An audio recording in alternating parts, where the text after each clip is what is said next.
aku ora nrimake yen to Hyang Durna gawe ringging para Pandhawa. Aku ora nrimake nek sampean jotosi karo Durna. Aku ora nrimake nek Hyang Durna gawe ringging Pandhawa. Ajar kowe aku terus ajar kowe Dimas Antasena. Mati dening aku kowe.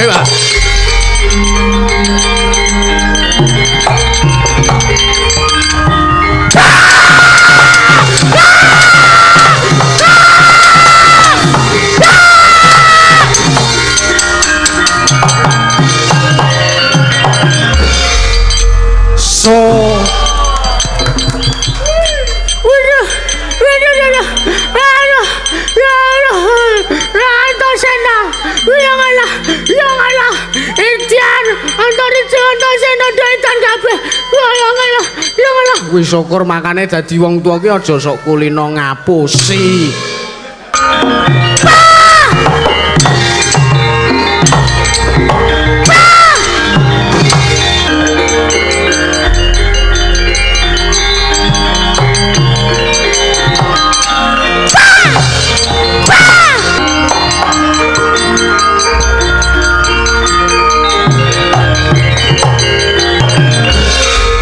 Wis ngene Dimas kepiye iki?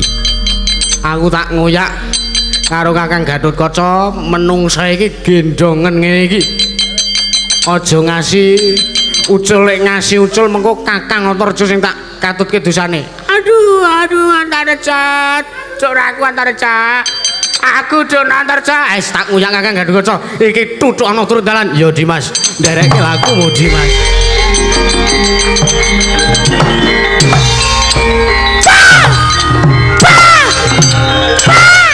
Sewu-sewu kalepatanipun ingkang rayi diagung pangaksami Koko Prabu. Krana dinten sakmenika kula sampun wantun nambayongi dhumateng rawuh jengandika Kanjeng Koko Prabu. Tanpa wonten cecala saderengipun Koko Prabu, kula nyuwun pangapunten. Nun inggih Yayi. Tumunten samangke keparenga ngawedhara ing kathah menapa ta wigatosipun paduka ambayongi dhumateng piswanipun ingkang ngraka ing Ndarawati. Koko Prabu estunipun kula ingkang nedya nanjaken sartanipun yenaken dhumateng paduka Kanjeng Koko Prabu Sri Bathara Kresna. Mubili wonten menapa ta dinten sakmenika dene paduka rawuh sengkan-sengkan datan pepoyan wonten ing praja Ngamarta estu lair lan batos saking manah kula piyambak tigang ari kapengker kula mboten atur nawala dhumateng jengandika Kanjeng Koko Prabu Sri Bathara Kresna. Waduh Yayi, nyuwun pangapunten. Kula ingkang sopen Yayi, inggih Koko Prabu mboten dados menapa. Nun inggih. Sekawit sepisan kula sowan marang Resa jengandika Yayi Prabu Darmakusuma, Yayi Aji ing Ngamarta dinten sakmenika. Sepisan tuwi karaharjanipun kadang-kadang kula para Pandhawa ing Ngamarta. Sepisan paduka Yayi Prabu Darmakusuma angka kalih kadang kula panenggak panengah menapa dene Wragil Pandhawa. Nun inggih Koko Prabu matur sembah nuwun. Dene ingkang dungkap angka kalih piswanipun ingkang raka menika namung nedya nanjehaken paduka Yayi Prabu sareng kula wis paosaken wonten ing praja Ngamarta menika paduka ngawontenaken pasewakan agung sareng kula tingali kawontenan negari ing Ngamarta menika wonten menapa janipun Yayi? Kula nuwun sewu. Ingkang raka ing Ndarawati menika ngraosaken benten kadidene wonten ingkang komplang wonten negari Ngamarta menika janjanipun menika wonten perkawis menapa? Yayi Prabu. Jagat Dewa Bathara Koko Prabu. Estunipun ugi menika ingkang nedya kula taosaken dhumateng jengandika Kanjeng Koko Prabu Sri Bathara Kresna. Ananging sakmangke wonten perkawis ingkang mambengi dhumateng manahipun ingkang rayipun Darmakusuma saengga kula mboten saged matur kelawan jengandika. Cletheng kakangku, Werkudara piye? Janjane Puntadewa kuwi ngerti apa to sababe negara Ngamarta kahanane dadi beda kaya ngene. Nanging pancen mbok menawa Puntadewa kuwi Nalendra sing duweni watak ceringus wedi yen mengko ature mengko kleru. Wah, mula ora aneh lan aja kaget yen to mbarep kakangku ora gelem matur marang ngersaning Jlitheng kakangku. Lho, Werkudara ana apa? Praja Ngamarta kahanane katon beda iki janjane ana apa? Wah, mbarep njaluk pangapura aku wis nyela sing dadi ngendikamu. Iya, Di, pancen pun Kakang ora tekan yen to arep matur marang ngersaning Kanjeng Koko Prabu Sri Bathara Kresna manenggak kadangku ing nunggul pawenang wae sing ndaturi matur marang ngersaning Koko Prabu Kresna. Jlitheng kakangku, Werkudara piye? Wis ana sak candra udakara sesasi iki genep dina iki negara Ngamarta kaya dene ketaman Melaing Jawata kaya dene ketaman Pagebluk lan antuk paukuman utawa pacoban saka ngersaning Gusti. Akeh kawula ingkang esuk lara sore ketiwasan sore lara esuk nandang kapralaya. Kabeh kahanane kawula negara Ngamarta akeh sing kanggoya mangkono. Aku lan barep kakangku ya wis ora kurang-kurang ngrawuhake Brahmana 1000 Brahmana winasis 1000 Sugata kinarya nambak rengganing praja. Wondene sing datindake kelawan barep kakangku lan kawula praja Ngamarta iki mau gagar wigartan antukarya. Mula kepasang yudya katujuh ing inu rawuhe Jlitheng kakangku ning praja Ngamarta bakal tak suwene tulung bakal tak jaluki Pintasaraya kepiye mungguh mengko anggone bakal mungkasi Pagebluk sing tumantuk Melaing Jawata sing tumantuk ning negara Ngamarta iki. Kresna kakangku, kula nuwun sewu Yayi Prabu, kula sampun nampi aturipun Yayi panenggak pancen leres ingkang kula raosaken kawula negari Ngamarta mendhaipun negari Ngamarta menika kadidene Taman Melaing Jawata sampun wonten setunggal candra menika kula ugi ngraosaken. Inggih Koko Prabu, menika sedaya wau sebabipun menapa kula nuwun sewu kula nedya nyuwun pirsa Yayi Prabu. Werkudara, Jlitheng kakangku piye? Jajal aku tak takon marang kowe lan marang ngersaning Yayi Prabu Darmakusuma. Ya ngrogake takon apa? Jroning sak candra sadurunge negara Ngamarta Taman Melaing Jawata. Ana ing negara Ngamarta iki ana sing ngoncat apa ora? Wah, ora ana sing lunga-lunga. Barep ora kesah ora tindak saka negara Ngamarta. Aku ora lunga-lunga saka negara Ngamarta. Jlamprong uga ya mung ana keraton negara Ngamarta. Merga pancen bingung kepiye anggone bakal mungkasi Pagebluk lan Melak iki. Mengko dhisik to. Sing ndak maksud sing ngoncat saka negara Ngamarta kuwi nanging Yayi Prabu menapa wonten bab perkawis Jamus Kelima Sada. Kula piyambak ugi sampun wangsul ngendika paring dawuh marang ngersa jengandika Yayi Prabu. Yayi Prabu sampun ngantos wujuding pustaka Jamus Kelima Sada oncat saking astanipun para Pandhawa, oncat saking regamanipun para Pandhawa. Awit menawi samangke Pandhawa mboten kedunungan wujuding pustaka Jamus Kelima Sada, tiyang ingkang mboten remen kalian para Pandhawa menika angel mijet wae ngeranti suwe banyu sinaring menawi badhe damel cintrakanipun kadang-kadang kula para Pandhawa. Menawi sampun mekaten menika kados pundi Werkudara kok kowe ya ora ngelekke, kowe kok ora elek-elek marang ngersane Yayi Prabu Puntadewa. Nek wis kanane kabeh kaya ngene iki kepiye iki kabeh mau ngembet marang karaharjane kawula sak negara Ngamarta. Wah, aku dhewe ya ora. Ya mung lagi iki aku krungu mbarep kakangku dawuh yen to pustaka Jamus Kelima Sada oncat saka negara Ngamarta. Aku dhewe ora weruh.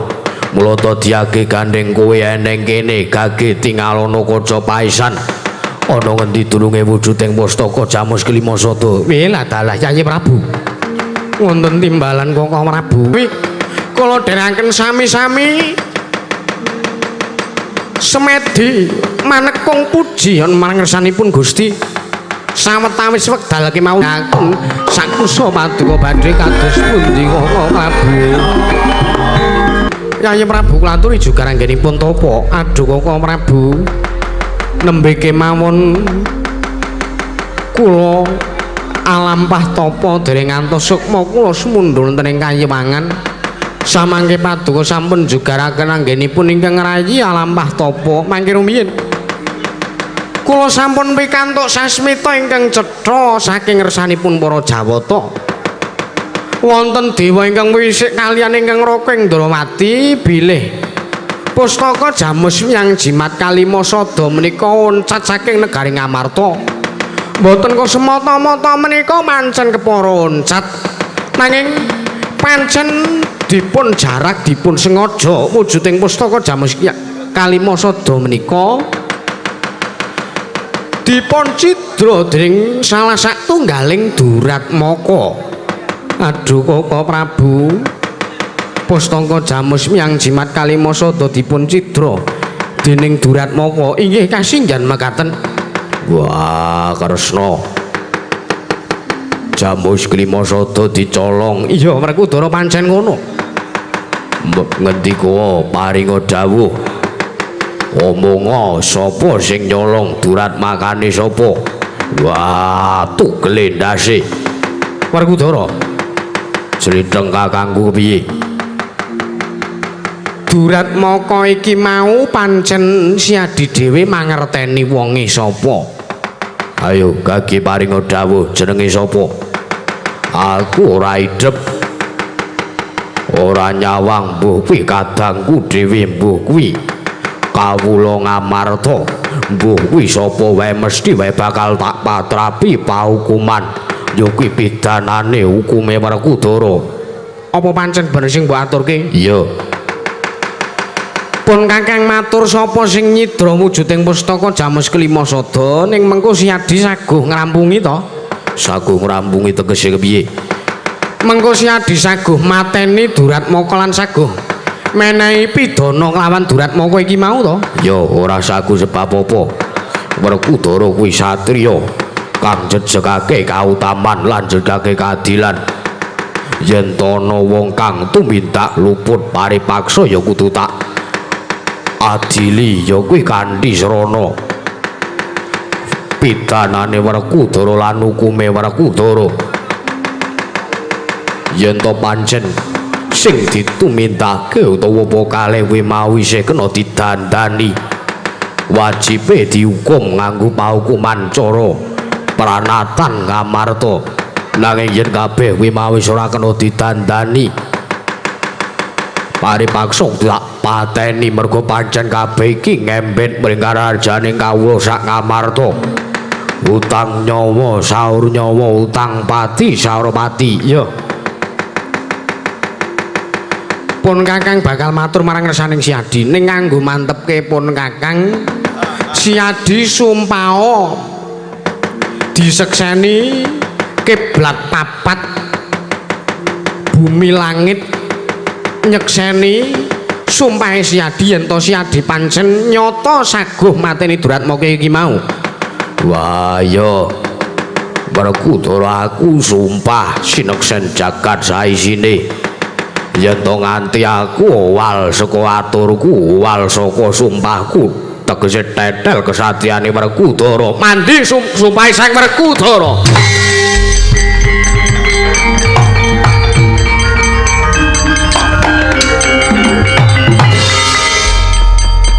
Yo bagus. Siadi wis ngaturake sumpah marata diagih. Siadi wis padakno lan rungokno Duratmaka sing nyidra wujuding pustaka Kyai Jamus Hyang Jimat kelima sada iki mau ora liya ya mung anakmu ing Tanjung Anom ya kuwi Si Abimanyu Werkudara. Wah. Aduh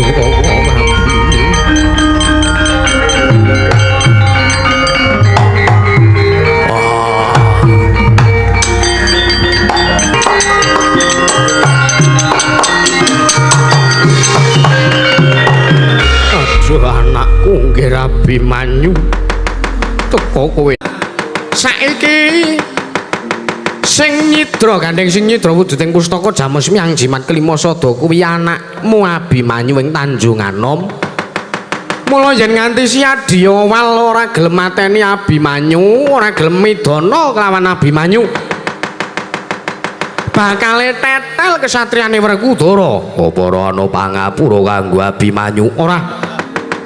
Abimanyu wis gawe sengsaraning para kawula sanegara Ngamarta. Apa kowe ora tresna karo Abimanyu?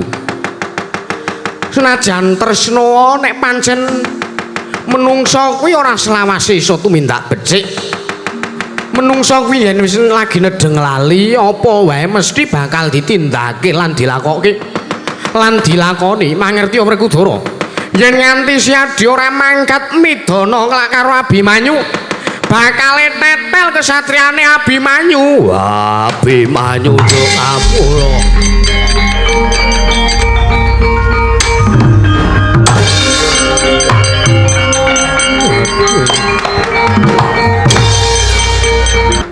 Aduh Koko Prabu, menapa mboten wonten pangapura dumateng anak kula pun Abimanyu. Yayi Prabu paripaksa ugi kedah ikhlas. Awit Abimanyu sampun nyidra wujuding pustaka Jamus Miang Jimat kelima sada. Menawi pamanggipun ingkang rayi menapa mboten langkung prayogi Abimanyu dipun timbali wonten negari Ngamarta. Lajeng sakmangke dipun suwun sumados angunduraken wujuding pustaka mboten tiyang lepat kedah dipun pidana. Menapa paduka mboten emut bilih negari ing Ngamarta menika matrapaken sama beda dama dendha. Inggih Koko Prabu kula mangertos nanging menapa inggih mboten wonten pangapura dumateng Abimanyu Yayi. Perkawis ingkang sampun kelampahan menika inggih sampun nyatanipun Abimanyu nedeng mboten emut Purwadaksena wekasan anindaken patrap ingkang boten sakmestinipun. Inggih Koko Prabu kula kantun nderek yen to pancen kaya mangkono Yayi kembar budal kang padha seba pun Kakang Nedya Kundra ngedaton nok ngestaken dawuh kemareng nyuwun pamit madal pasilan. Ayo derek nopun Kakang manjing telengi kedaton Yayi kembar. Monggo Koko Prabu kula dherekaken. Kok purna gandeng paranggilan Arsa Sang Nata Kundra ngedaton jeluk saking dampar kecara kinabit gambaran gading kadharaken sangjaning Promban jadi manggung tanggung Joko kaloro-loro ingkang sami ngambil upacara ing keprabon kawis dal saking Mandra tindak nyosang Sri Naranata lamun katur saking Mandra kaya Sang Hyang Surya candrane.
Kyai paduka ngawi sangjaning para putra paduka ngawi ping putra ing pringgondani kula cemadung dawuh. Rama Kyai kula cemadung dawuh. Bapak anakmu ing Randu Gombala cemadung dawuh, Pak. Gatot Antarja lan Antasena. Wah, aja kaget tak awe ning alun-alun Guru Ngamarta dina iki. Ning apa? Bapak ngendika karo anak-anak, karo lancur-lancur Pandhawa, mengko aku bakal sendika dawuh Bapak. Iya. Mangertiya dina samengko. Wakmu ing Darawati ya kuwi jelitheng kakangku ing Darawati. Ora woh ning Ngamarta nanjake sababe apa dene kanan Guru Ngamarta katon beda. Sareng ditaliti pancen pustaka Jamus Miyang Jimat kelima sada murca saka Guru Ngamarta. Ananging murcane ora kok merga murca oncat kono Guru Ngamarta nanging pancen dicolong dicidra dening sawijining Duratmaka. Lho, pustaka Jamus Miyang Jimat kelima sada dicolong karo maling. Ya pancen bener. Sing nyolong sapa? Dawe wakmu ing Darawati. Sing nyolong pustaka Jamus Miyang Jimat kelima sada ora liya ya mung adimu kadangmu ing Tanjung Anom ya kuwi Si Abimanyu. Gandeng aku wis sumpah aku bakal mateni karo Abimanyu Gatot Antarja Padina Antasena. Menapa ta mirah ingsun prihatin waspaga mijil tudha tanpa karya. Oh, aduh Kanjeng Rama Kyai menawi pancen leres kawontenanipun kados mekaten sasmita saka dewa sing ditampa dening wakmu ing Darawati pancen kaya mangkono. Mula kowe kabeh anak-anak Werkudara putra-putra Jodipati yen manut karo Werkudara, yen bangun miturut karo Werkudara rasa suwe-suwe ayu kangge budal mring Tanjung Anom. Menapa mboten wonten pangapura malih kagem Yayi Abimanyu? Ora ana pangapura maneh. Wah, wis gawe wirang. Gawe wirange pepunden Pandhawa, gawe wirange kawula sak negara Ngamarta. Gawe rusake karana Guru Ngamarta Abimanyu kudu dipateni.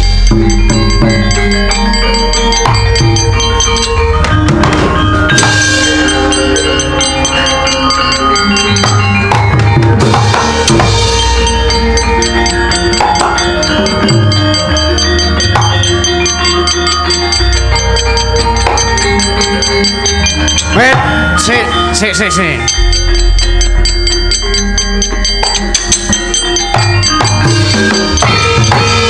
Kulo ngopo Dimas Antasena menggak kelawan lakuning pun Kakang? Sik, diteliti. Iki mau bapak ngendika nek pustaka Jamus kelima sada kuwi ilang merga dicolong karo Abimanyu. Iya. Kusik to. Abimanyu ki bocah ora tau sowan arang-arang sowan menyang nggon pagedhungan pusaka. Lah kok iso-isone nyolong pusaka Jamus kelima sada. Ya mbok menawa pancen deng lali lan ora emut Yayi. Ayo budal ngadil kawan Abimanyu. Kusik Kang, kusik. Nek Kakang Gatotkaca arep budal ya ben budal sakarepe dhewe. Ning awake dhewe aja ngasih ngakai Abimanyu, aja ngasih intine menghakimi. Ditelesi sik. Engko nek sing nyolong kudu Abimanyu, wah ora mungkin. Ora mungkin Abimanyu kok nganti wani nyolong pustaka Jamus kelima sada. Nek di logika ngono, iku intelektual iki. Sinuwun Darawati iki kudune ngerti dewa sing paring pewisik lan paring sasmita kuwi pewisike kulon sapa, kayangane ngendi kudune ngerti, jajali ditakoni wae. Ngono Dimas, ngono. Banjur saiki dununge Siwa Darawati ning ngendi? Nek Siwa Darawati aku ora weruh, nek Siwa Yanti ning kene. Ah ngono. Njur karepe Dimas Antasena kepiye? Ayo digoleki. Siwa Darawati ayo digoleki. Ayo Dimas kaki digoleki. Es mubeng mencar Kang. Ambles bumi. Iya. Tututi.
samar pamoring sukma sinuksmaya sinuksmaya winaya ing asepe sinimpen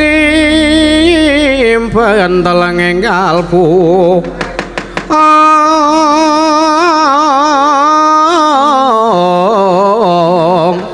pambukaning marana tarlen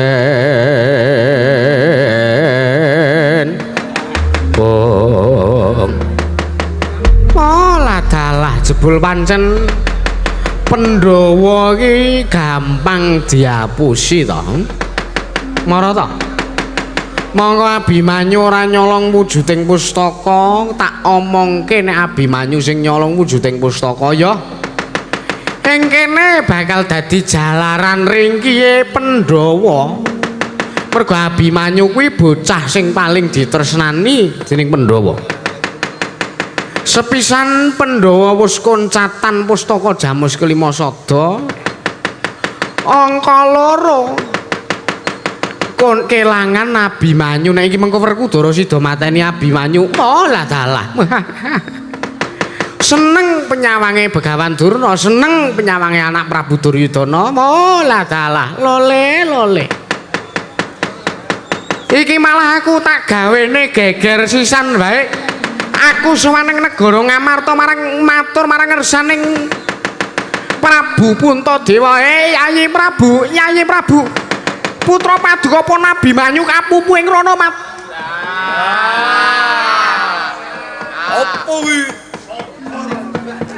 Antasena iki heeh Dik kok sik kok ora kaya adat sabene piye sampean ki sakjeke dadi Kresna selawase urip urung tau pisan bae Malang Kerik kok iki Malang Kerik mbok menawa lali Antasena lali ya nah ya ora apa-apa to nek lali ora apa-apa wong lali ki wajar normal saka ngendi saka Kesatrian Randu Kumbolo wis ket mau ora nek kono kowe ngerti apa sing tak aturke kowe kabeh ngerti ya capet-capet mergo coronge Pakde marepe rono aku ora tek krungu corong gundulmu mlocot para wong tuwa nyorong-nyorongke saka ngendi saka negara Ngamarta wigatine nak yenake oncating pustaka Jamus Kelima Sada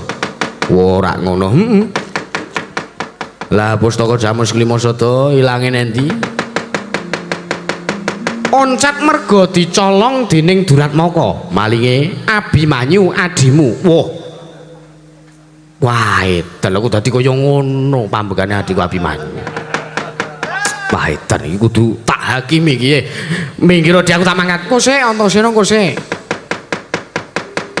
aja mung waton mangkat bae lah bapakmu Werkudara wis mangkat nek ming bapak aku ora trima nek ming trima bapak sing mangkat aku ora trima ngono bapak tok sing mangkat bapak sing menghakimi karo Abimanyu ora trima aku kudu bertindak ning saurunge aku mangkat ki mbok aku tak njaluk karo Pak Dendrawati aku ki wis suwe kepengin wah jan aku nganti ngimpi apa Antasena aku ngimpi sampean ki nuduhi wujude senjata cakra iki aku selawase uripku urung tau mbok pisan bae weruh wujude senjata cakra jroning ngimpiku sing aku turu mau bengi kuwi Pakde nuduhke senjata cakra gelo iki Antasena wujude senjata cakra niki ming cahaya putih dadi aku ora iso nuduhi Pakde iki ora nuduhke wujuding senjata cakra kowe pengen weruh senjata cakra iya waduh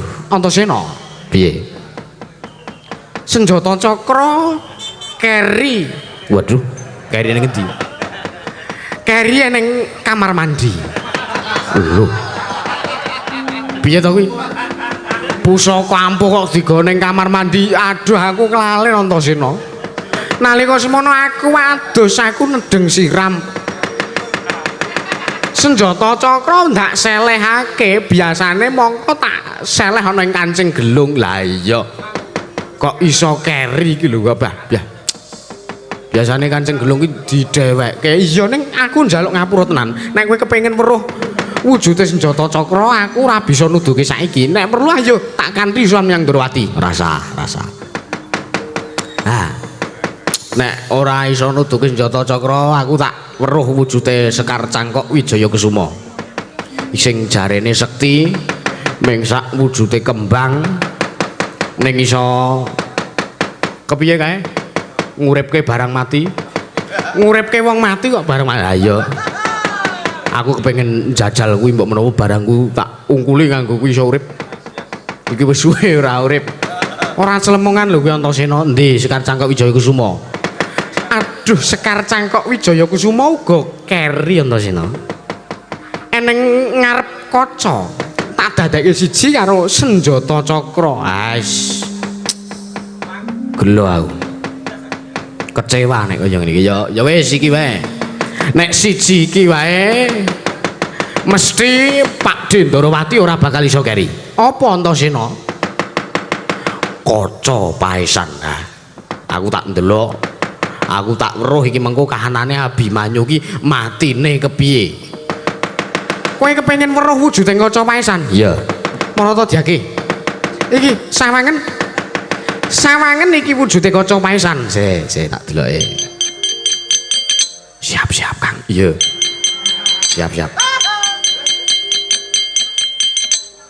Iki tadi. Iya iki sawangen.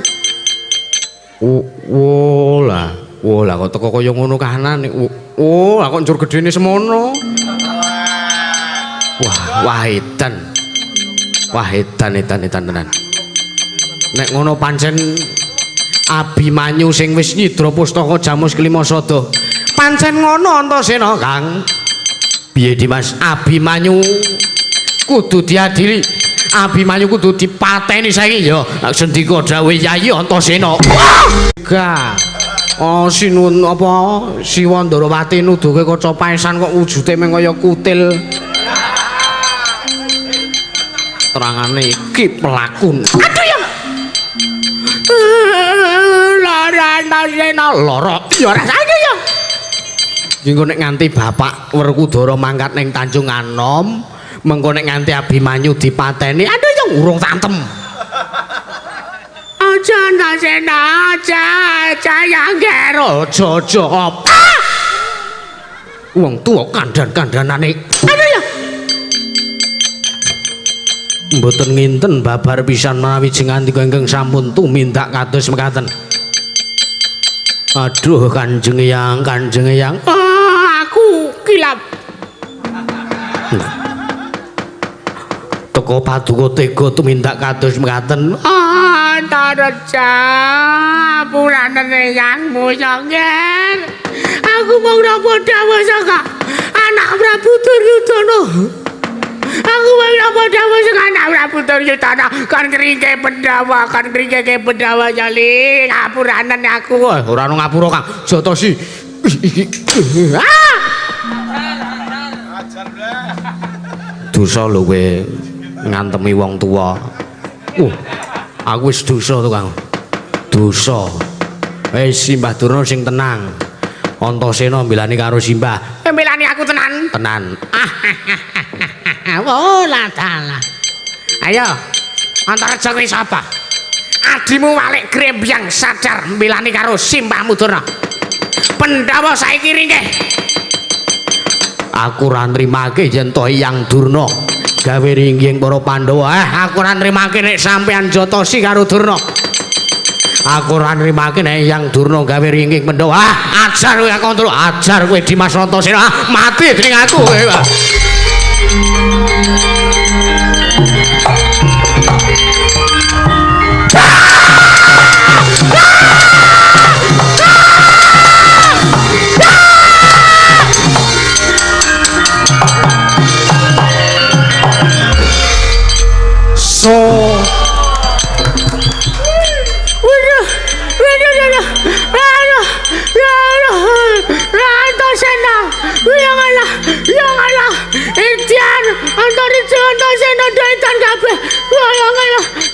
Wis syukur makane dadi wong tuwa ki aja sok kulino ngapusi. Aduh yang telat. Rene Kang. Kepiye-piye iki dikapake Dimas. Wis ora usah kuwatir. nek mau ngajar Durna tuwekan kaya ngene iki wis mung kari nyengkake. Aduh. Aja ya Antasena, kuwi sing duwe murid toke Antasena. Antasena ngapuranen simbahmu. Ora ono ngapura. Brekinyi. Apiye dikapake Dimas? Ngene wae, Kang. Kowe golek gerobak loro karo sapi. Iya. Yen wis, nek wis golek tali. Tali engko ngapa? Wis meneng sik. Meneng. Diem. Nek wis entuk tali, sikile Durna talekke karo gerobak sijine. Aduh. Sirahe gulune talekke karo gerobak sing siji meneh. Iya, banjur kowe mecut sapine ben melayu ngulon, aku mecut sapine ben melayu ngetan, ben Durna pedhot wetenge. Aduh. Sadis.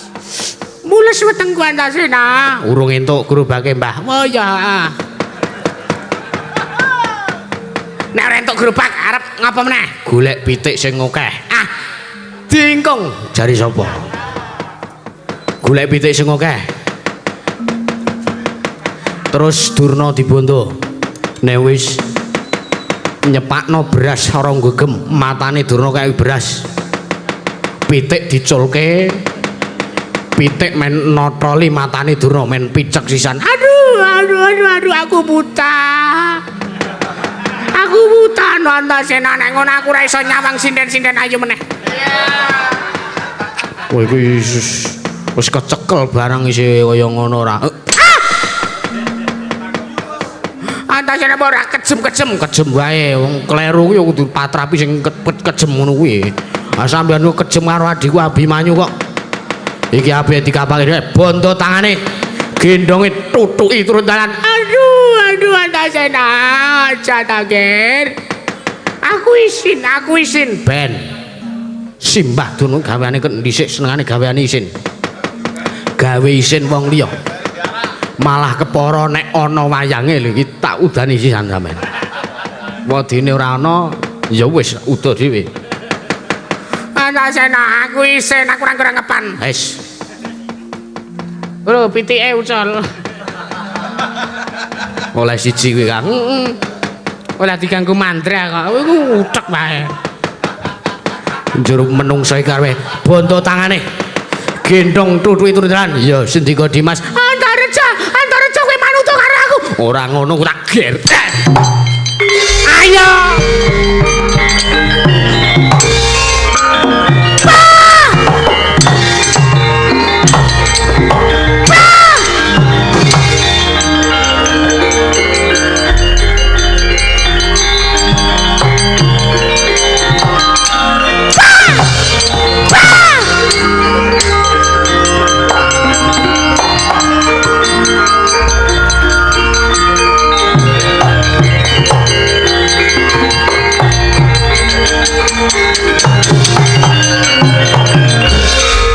Wis ngene Dimas kepiye iki? Aku tak ngoyak karo Kakang Gatotkaca menungsa iki gendongen ngene iki. Aja ngasi ucul lek ngasi ucul mengko Kakang Antareja sing tak katutke dosane. Aduh Antareja, cok aku Antareja. Aku Don Antareja. Tak ngoyak Kakang Gatotkaca. Iki tutuk ana turun dalan. Ya Dimas, nderekke lakumu Dimas.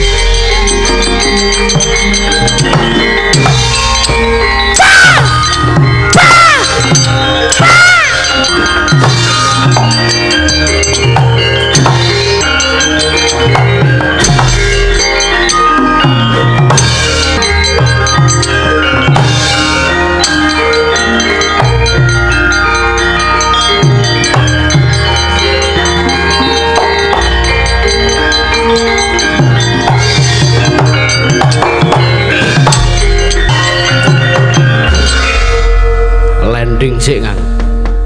Dun. Ana apa Dimas nyegat kelawan lakune pur Kakang. Kok sik. Nek sampean arep mangkat ning Tanjungan Om lebih baik nanti dulu. Sebab apa? Abimanyu ora nyolong wujuding pustaka dawuh Siwa Ndrawati. Antuk sasmita saka dewa. Abimanyu sing nyolong wujuding pustaka Jamus Kalimasada. Wo. Sik kuwi jane dewa sing maringi Sasmita ki sapa jenenge tak kenalan aku. Kudune ngerti. Sing salah sing dadek tuk sumbering perkara dudu Abimanyu. Banjur sapa? Eyang Durna Simbah Durung Sukalima. Aja ngawur Dimas. Kang Antarja korene. Iya Dimas.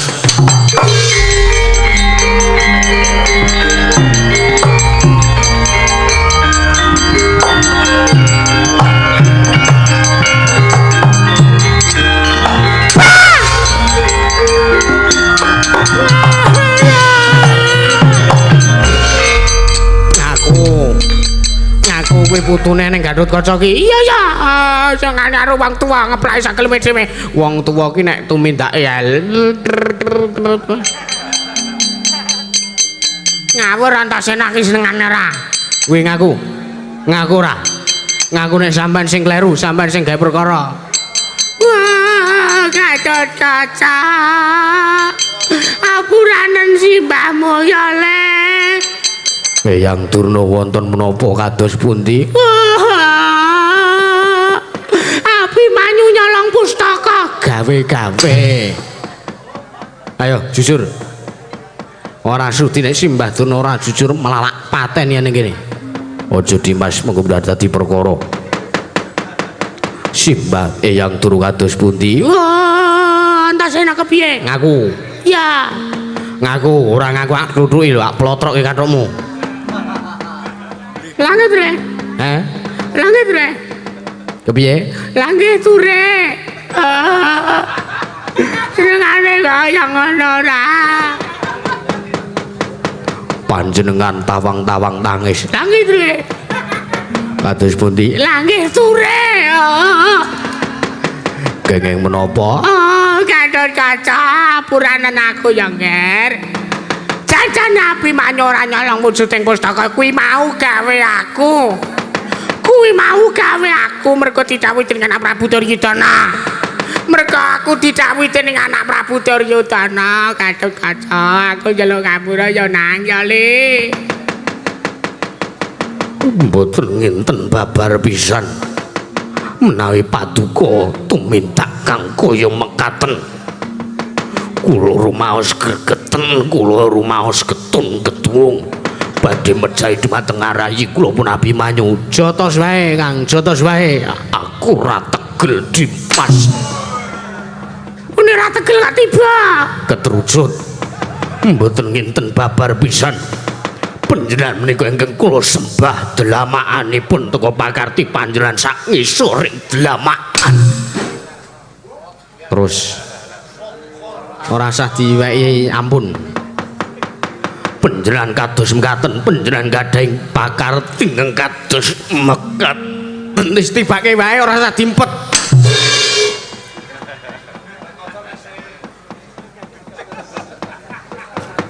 Wis penak Gatotkaca. Sampun. Wis gek diteruske leng nyanjat tak sumangkake tak selenggarake nganti empuk ndasku ora apa-apa. Mboten nginten menawi Wis gek nek cara aku ki wis gek ngene wi wae gek. Kowe mak teplik antemanmu. Wah, iki tenaga dalamku urung aktif, Dimas. Nek tenaga dalamku wis aktif, Durna pecah ndase. Aduh. Disarepi plastik. Kaya es. Banjur iki Dimas, Kakang Antarja, Durna gendong keplaki turun dalan. Iya, aku tak ngoyak bapa Werkudara. Kakang Gatotkaca wangono aku ngoyak bapa Werkudara supayane aku ora kewalan. ayo Dimas tak derekake Dimas.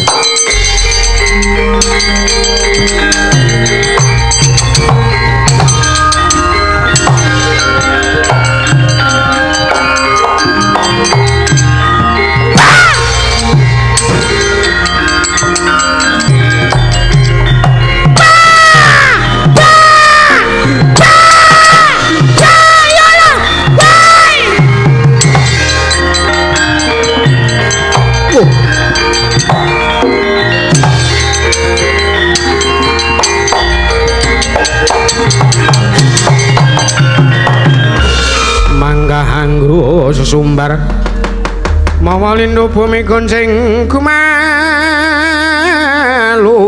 kuntur ketok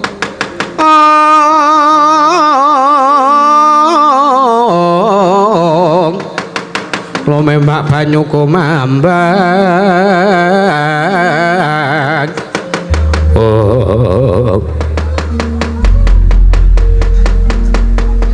tak enten-enteni seprene suwene Bapa Begawan Durna tak enteni ning tapel wates negara Ngamarta lah kok ora bali-bali lho engko sik lah kok kae dadi kahanane Bapa Begawan Durna di Pulasara edan lah kok teko Bapa Durna ya manut wae di Pulasara karo anak-anak Pandhawa kok manut wae dikongkon karo Sinuwun Duryudana sinuwun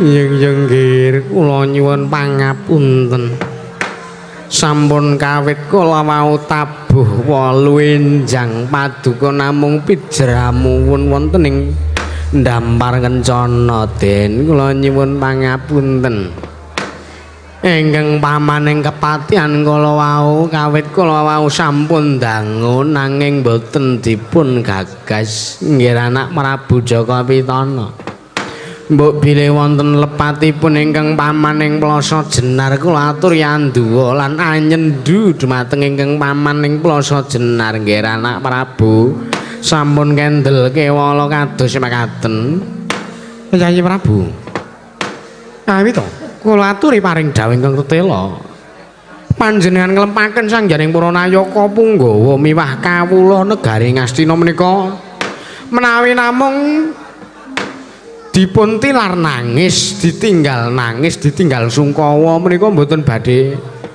wonten pungkasaning perkawis ingkang paduka sandang lan ingkang paduka penggalih Yayi kawi sumawi kula aturi paring dawuh menggah menapa to unek-unek paduka Yayi Prabu Duryudana Yayi Prabu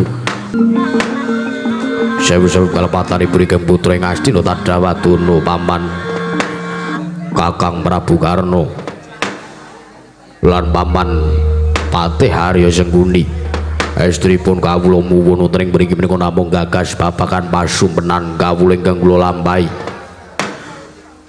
sasampunipun lan sak penggeripun Bapa Durna kula wau dalu bidal saking negari Ngastina tumuju negari Ngamarta rikala semanten kula utusan kalian Begawan Durna supados damel sarana karingkianipun para Pandhawa lajeng tumuli Bapa Durna paring dawuh menawi panjenenganipun badhe tindak dhateng negari Ngamarta rawuh wonten kersanipun para Pandhawa dumadahan kula nedheng alampah nendra jroning nendra kula alampah nyumpena panjenengan nyumpena menapa nggih kula nyumpena Bapa Durna kentir kagulung ombak monggo datan sagedipun mangertosi wonten pundi papan pernahipun Bapa Durna anggenipun badhe dipun tempuhaken lan badhe dipun panggihi kula kuwatos kula rumaos kuwatos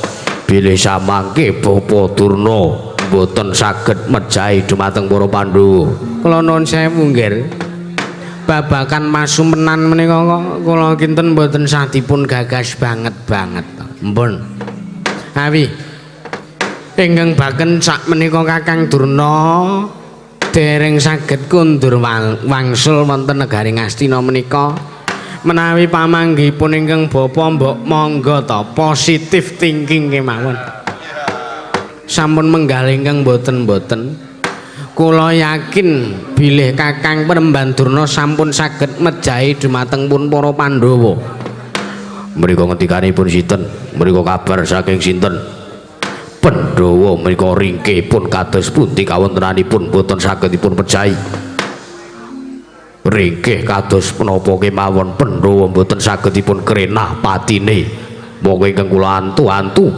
ingkang kula deng-deng ingkang kula kepingine namung kala nyumurupi kuwandane Pandhawa ngatang-atang dadi bathak nek nyatane kabeh mung lamis. Paman Pati Arya Sengkuni bola bali gawe karti sampe kok kanggo gawe sengsaraning Pandhawa. Bola bali ngrenah patine Pandhawa wadri gagar wigar tanato karya. Sedaya ora ana buktine. Ora ana bukti nyatane tumrap Duryudana. Sinuwun kula ingkang sowan sinuwun.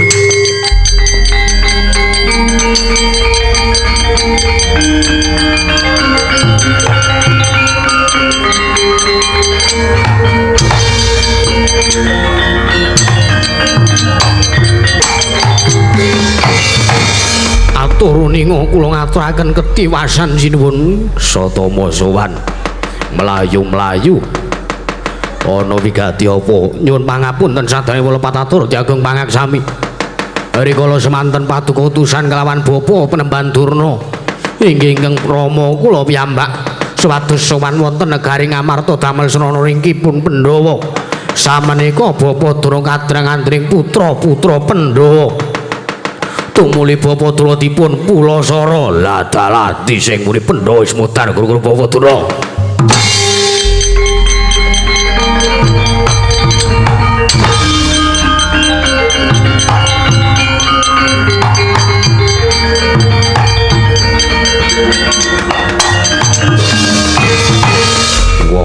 Ora krek diukemi cangkeme eneng negara Ngastina gaglak wulu wektu Ngastina muni Pandhawa wis mati omong jare bapa Durna wis isa mateni Pandhawa gawe ringkih Pandhawa gawe cintrakaning Pandhawa nyatane apa Paman Suman sampean krungu dhewe kupinge sampean krungu dhewe Satama sowan ngandhaki yen to bapa Durna kadang-andring anak-anak Pandhawa banjur gunane sampean mau ngomong sampean mau ngucap Pandhawa wis mudhar gunane apa?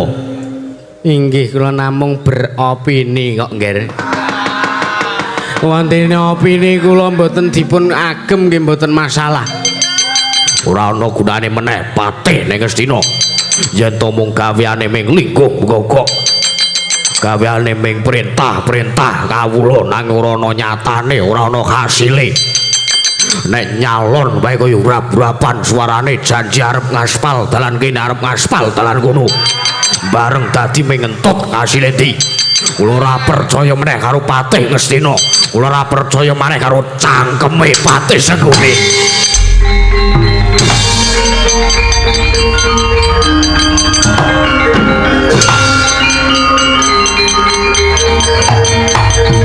Sabar.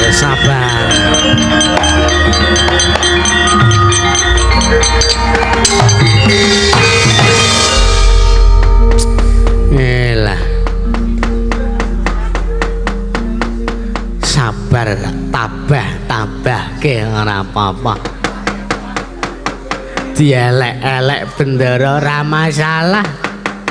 Wong aku ki wis kulina atur dura, wong aku ki wis kulina ngapusi ya seprene aku isih etel wae. Ora masalah.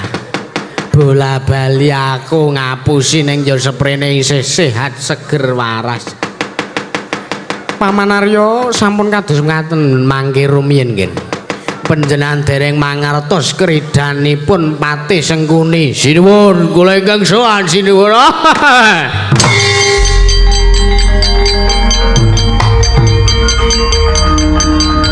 Nuwun.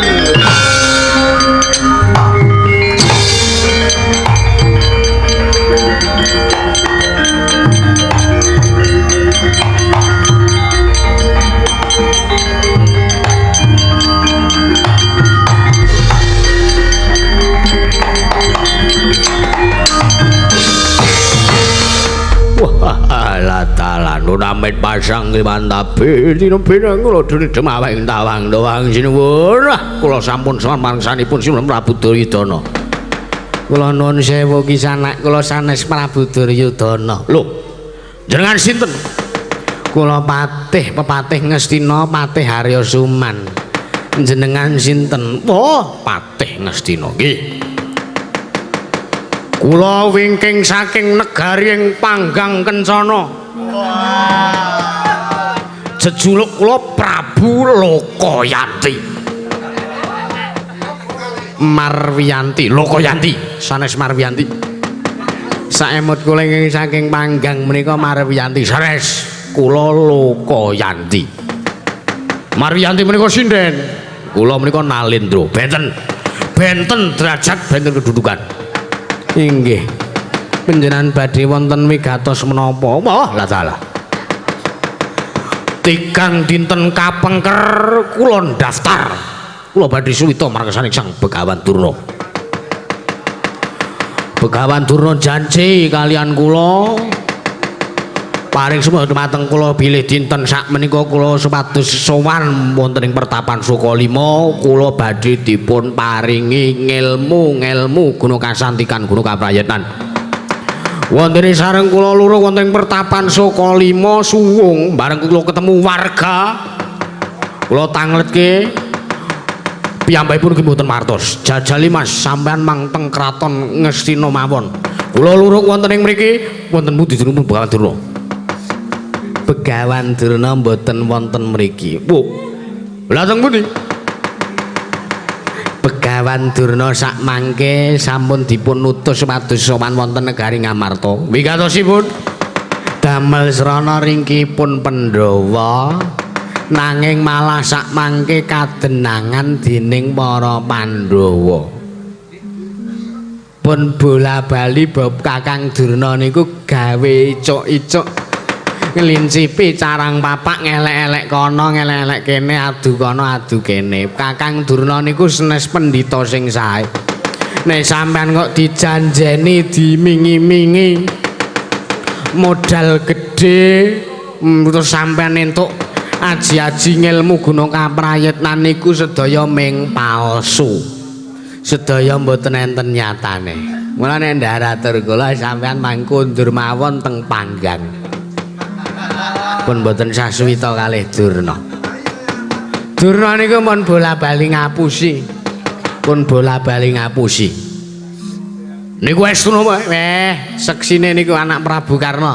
Seksine Kartomarma bola-bali mun diapusi. Ngoten. Putu kula wedok sing ragil niku nggih diapusi kalih Durna. Jarene arep diparingi ngilmu. Iso ambles bumi ning malah putu kula sing diamblesi karo Durna.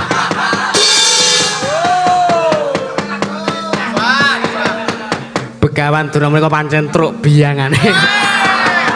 Kula dhewe mangkel karo Begawan Durna. Mula sampean ora usah suwita karo Begawan Durna. Oh, lah salah. Jebul kula mboten trep, jebul kula pun salah daftar ajeng suwita kalih Durna. Nggih, makane niku. Sakniki Durna kecekel kalih Antasena. Durna sakniki kecekel kalih Antasena. Sakniki dipulosara kalih anak-anak Pandhawa kalih Antasena Antaraja Gatotkaca. Dipulosara ya ben. Kula mboten gagas Durna arep dipulosara sakarepe arep digawe pateni ya sakarepe. Mergo Durna kuwi dudu pendhita sing apik. Lah nggih to. Lah nggih, Tru. Pripun? Lah nggih, Tru. Pripun? Lah nggih ture. Arak ngaten lha nggih. Lajeng sak menika bareng kula ajeng kondur, kula ajeng wangsul teng negari kula Panggang Kencana. Kula ajeng kondur mengke rumiyin.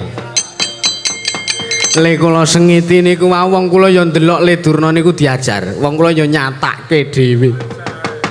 Durna diajar kalih Antasena niku le marahi kula emosi niku Antasena ngantem des ngaten niku kalih muni endi anak buahmu Prabu Lokayanti kuwi endi siswa anyar jenenge Prabu Lokayanti Nalendra ing Panggang Kencana endi jejegane ndase Antasena muni ngoten niku nggih leres muni ngoten niku kula mboten goroh kula mboten ngapusi iblis lanat Antasena mungsuhmu dudu sapa-sapa mungsuhmu Prabu Lokayanti wah dar sisan gawe kaya ngene sisan mangkel aku senengane ora Durna iki kok ming wingi-wingi kok ming gawe carang pameh delok gayenge gelute Antasena karo Marwiyanti. Lokoyanti Pak. Nggih, Marwiyanti engko ditonton sareng-sareng. Engko paman kula dherekaken.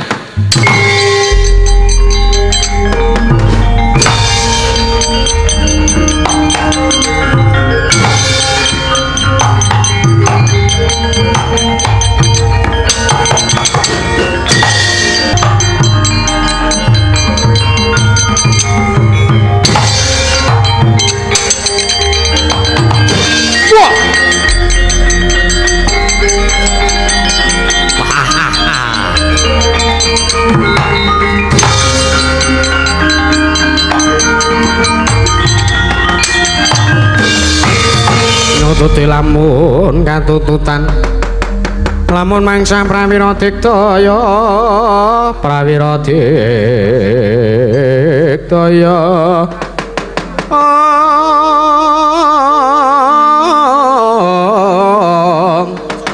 Kurunang kono magawe kelere wang-wang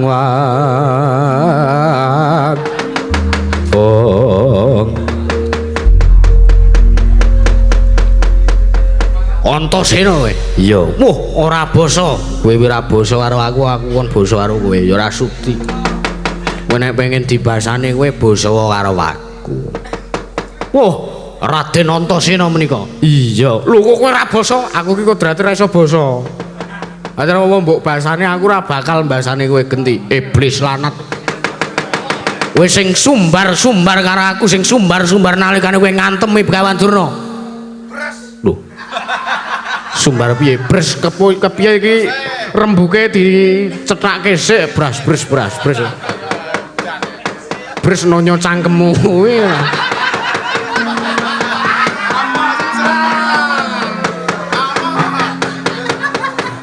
Aku nek jak atos iso atos. Sampean Prabu Lokoyanti. Ah, bener. Wis aku rumangsa kleru. Jan bener aku ngantemi Durna niku mau karo dus endi anak buahmu sing jenenge Marwiyanti anu Lokoyanti. Jelas. Kowe jare kowe dhewe siswa anyar. Jelas kon maju mrene takre diadane sepira. Tak kilanane sing jenenge Marwiyanti ndi diadane sepira tak takre Marwiyanti. Ngawur. Aku mau muni ngono kuwi tenan kok ora. Wah, iblis lanat gawe wirang. Gawe mletieng Prabu Lokoyanti nalendring panggang cana. Ayo. Kowe ngejak apa? Ngejak ngopo-ngopo iso. Kowe ngejak atos iya, padang iso, peteng apa meneh. Wah, lada tebak dadamu kakon margaing matimu. Ayo, perang alusan wis rasa suwe.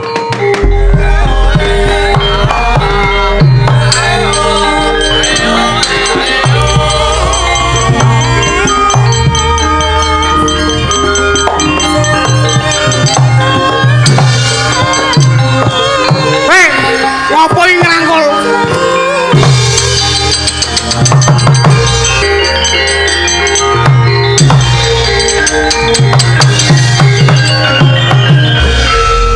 Ngono wae wis suwen dabikan. Mosok ndak tak tungdlang tak jleng, tak jleng. Terus bareng ngono ndak tak jleng dadak. Ngono dleng-dleng gak kesuwen ambek ditungdlep ngono wae langsung. Iso kok wis selarak ngendlepke aku selak ngen. Ngoyak Bapak Werkudara.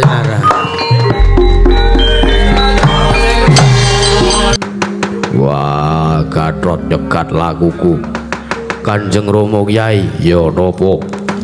Nuwun sewu menawi jenengan tiga badhe bidhal mejahi dumateng pun Yayi Abimanyu. Ingkang nandhang lepat sanes kok Yayi Yangka Wijaya. Banjur sapa mergo pancen cetha dawe wakmu Ndrawati ya jlitheng kakangku Abimanyu sing nyidra pustaka Jamus Miyang Jimat kelima sada. Paduka mboten pitados menawi kula matur ingkang lepat sedaya tuk sumbring perkawis inggih menika pun Eyang Durna. Wah, Durna bapakku ora mungkin duwe pakarti kanggo ya mangkono. Dimas Antasena kalian Kakang Mas Antaraja kula aturi mriki.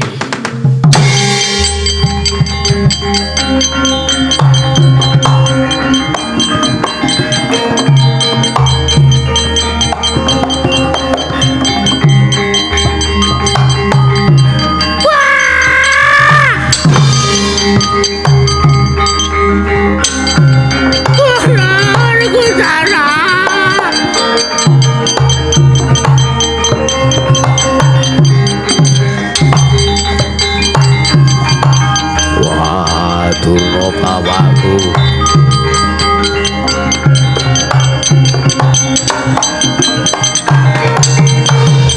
Pandhita kinarya wangsit pindha gombang ngajaping tawang susah angin ngendi gone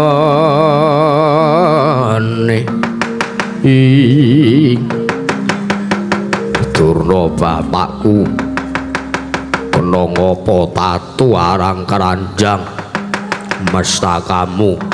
aduh Werku Utara aku tulungan ayang ger Kono ngadu wadul karo murid tercinta telek pendhita ora. Wah, Antasena iki dutuk apake iki tuk sumbring perkara iki. Bapak percaya ora percaya tuk sumbre perkara iki. Kowe wani nyikara karo Durna bapakku. aku itu wani ngajar aku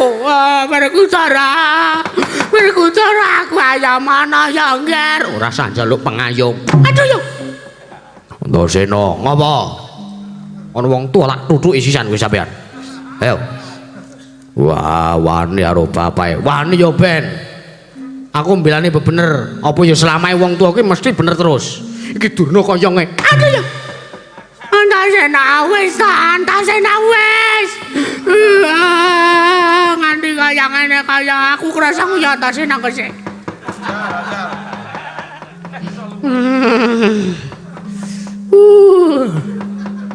iya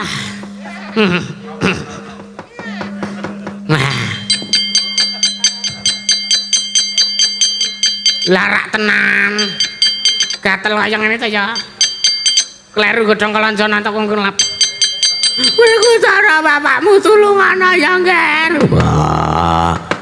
Antarja Gathut Antasena wani. Miloro Durna bapakku wani wae. Simbah Durna luput. Ayo ngaku ora? Ngaku ora? aduh yo iya aku ngosek ta ngaku acting wadul para kaya jenengane ora Werku Utara aku jo ngapura ya nget aku jo ngapura jancane sing dadi nata Darawati kae mau panjal maning bapakmu Durna iso kalima iki diutus dening anak Prabu Duryudana supayane gawe ringing Pandhawa ngapuranen bapakmu ya Werku Utara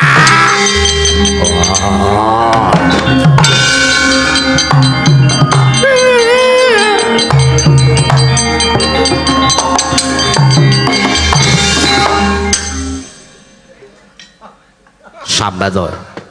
Arep muni piye meneh? Antasena waya wis Sambat.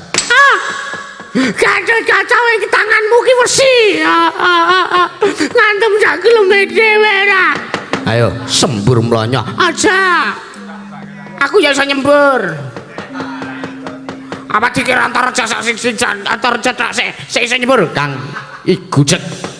Aku tak nguyak Paman Janaka. Iya Dimas.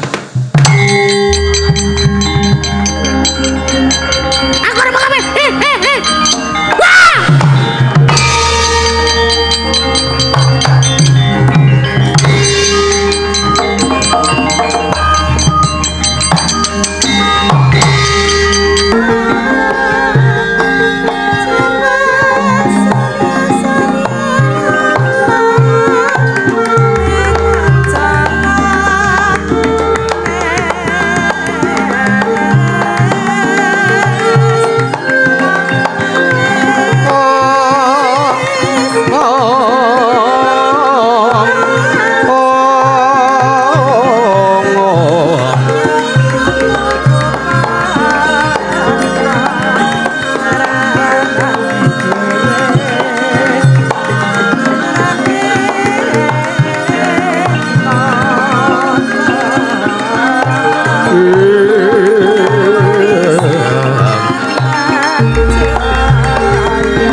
para prajurit lamun bisa samya hangu lato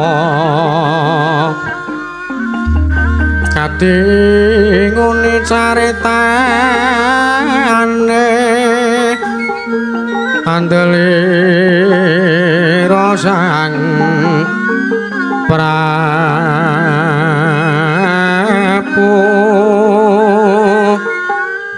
sasra bawing Maspati karan patesu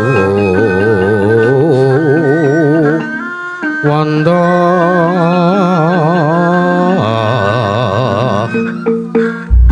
lelabuhan nipun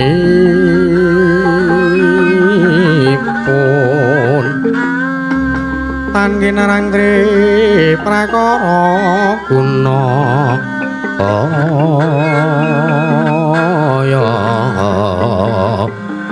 urun ingkang kenan tapi nuhoni trah utama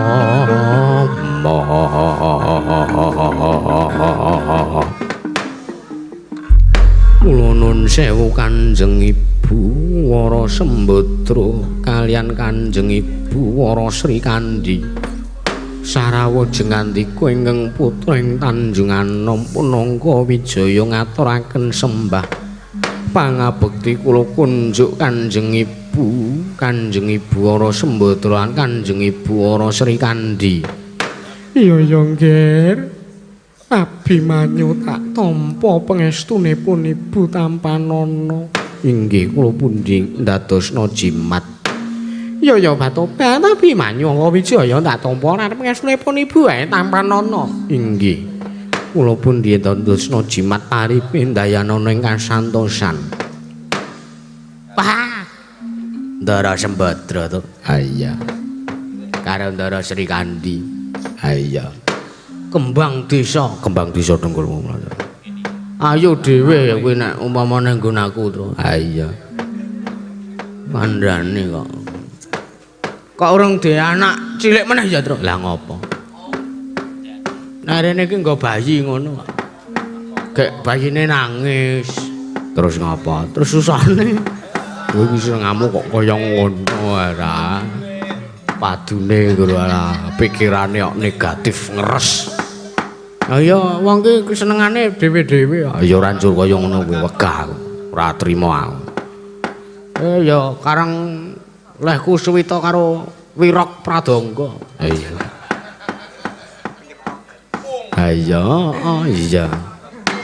Wonten menapa Kanjeng Ibu rawuh wonten ing kesatria Tanjungan monggo tanpa taliwara tanpa paring ceca ing saderengipun estunipun menawi jeng andika anggadhahi wigatos pribadi tartemtu kantunan nimbali dumateng ingkang putra Punangka Wijaya Kanjeng Ibu. Monggo Wijaya wonten timbalan ngadhawuh.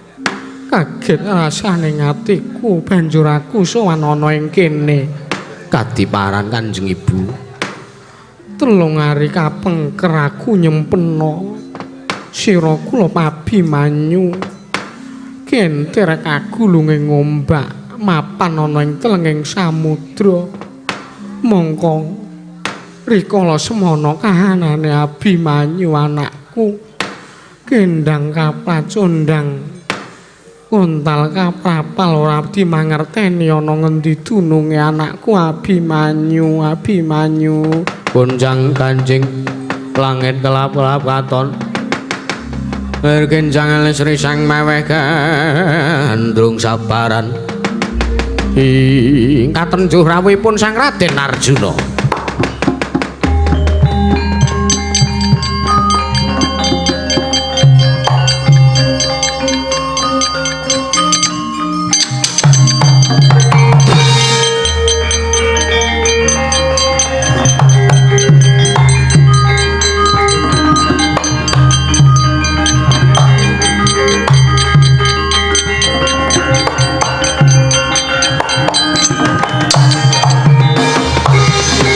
Patmana Sang Bagus Sang Bagus semunira kang gamanungsan kasurupan tingkahing mungsa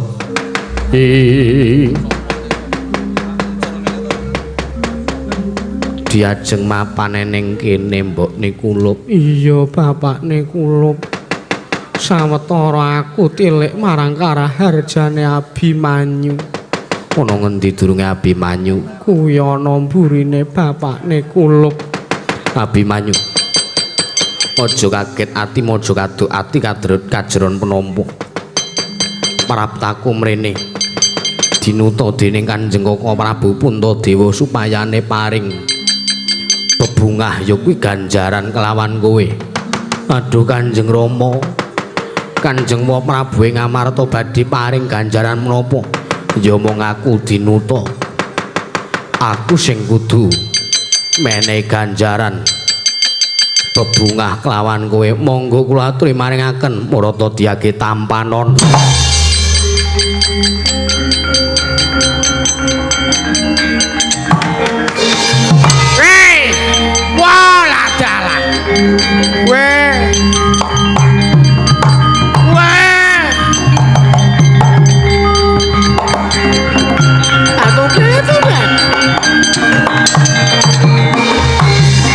Dadi kanane kaya ngono Ketruk, piye Ketruk? Ambo aku dhewe ora ro.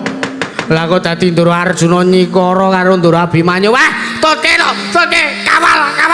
Belani gong dipisah. Masuk angin aku. Wo iki pancen bocah ora.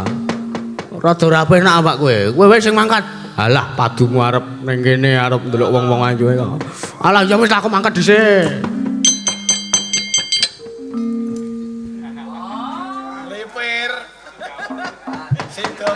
Guys, Bagong wis mangkat. Ayo, tututi. Ayo.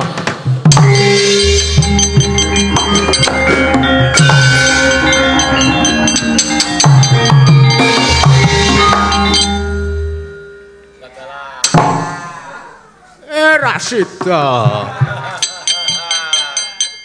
Arep modus Bagong sane golek rai.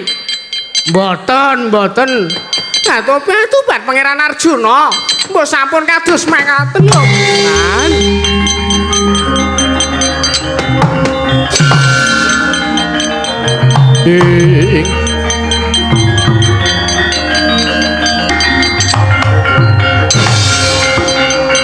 Ayo sampai.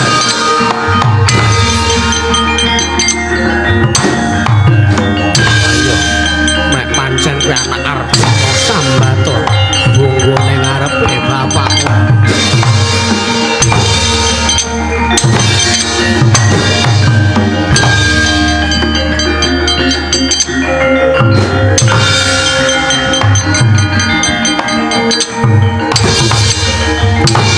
Aduh Kanjeng Rama.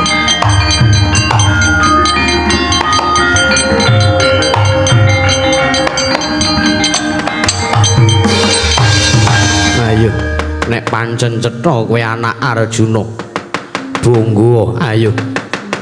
Lawanen bapakmu. Ayo malsa ngantem bapakmu. Ayo Dyage malsa. Malsa bapakmu iki malesen. Kula nyuwun pangapunten Kanjeng Rama. Dosa menapa ingkang sampun kula damel ora sandadak etok-etok ora ngerteni. Cetha kowe sing wis nyidra wujuding pustaka Jamus Kalimasada ora ana pangapura kanggo kowe Abimanyu.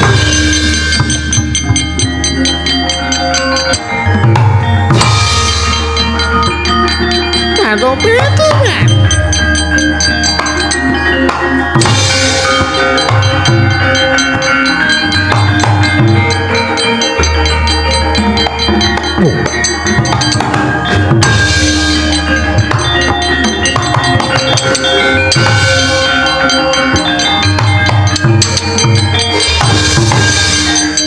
Tobat Pangeran Kanjeng, Pangeran kula mboten nrimakaken. Aja mungsu anake ning mungsu mbokne.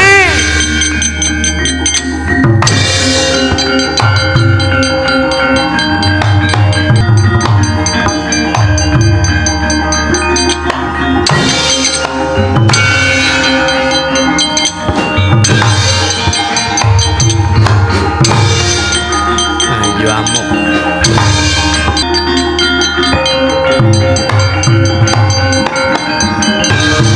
Ayo Petro arep apa? Wes. Aku ora trimo.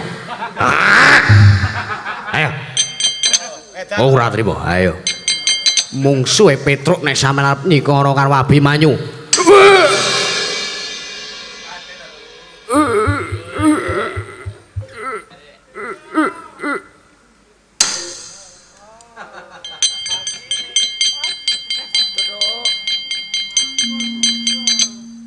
Mudar we. Waduh mak pendilu perasane kok ngedian gotong le gotong. Gotong-gotong ora wurung awe ngrekasake ana wae. Gus, kendele.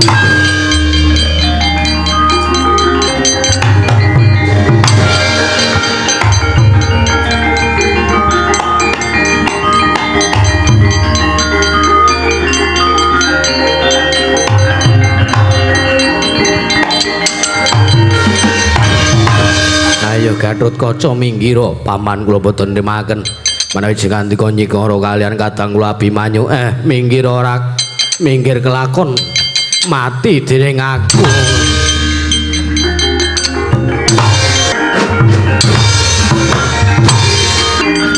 Put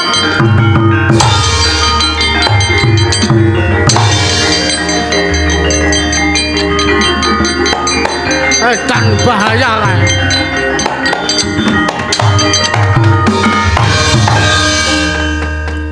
kok ngendi kowe nguyuh raja aja menungso ora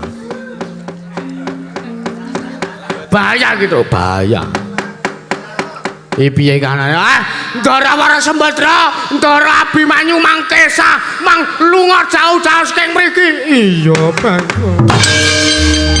golek slamet ya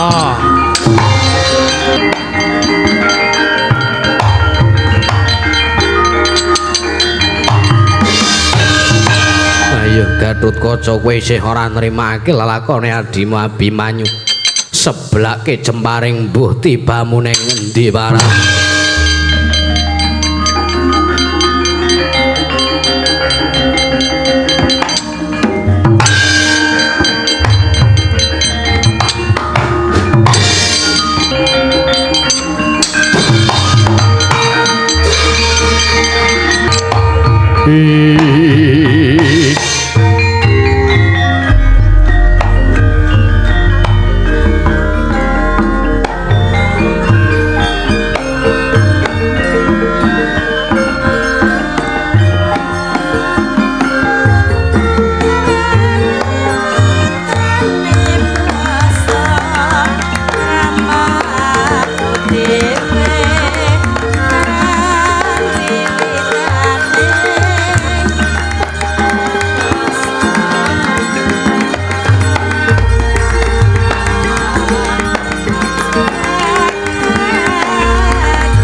janing taloka kadhe langit mambang tepan sulayan panupamane ko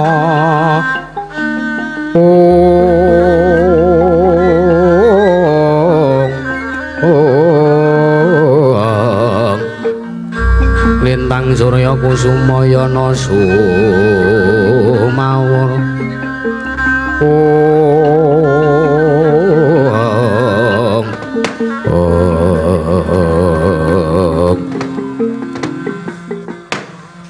Mastu nama Sidam Sekaring Bawana Widara Yaksa wonten timpalaning adhawa jengandika kanggo ningsun madeg Brahmana oning Widara Payung iki ora liya aku mung bakal kepengin gayuh wahyuning dewa. Oh iki Bu Penemban kula ugi nderek ngayom nglawan ngersa ngantika Sang Penemban Widara Dewa sakmangke badhe kados pundi lalampanipun kula nderek sakmangke. Ayo diagi sowan mring Kayiwangan Suralaya aminta wujuding wahyu sing bakal ditumedhake marang awake dhewe. Widara Yaksa sendika dherekaken kula dherekaken Penemban. Sarate pandam sumula kamadhangi jroning pasarean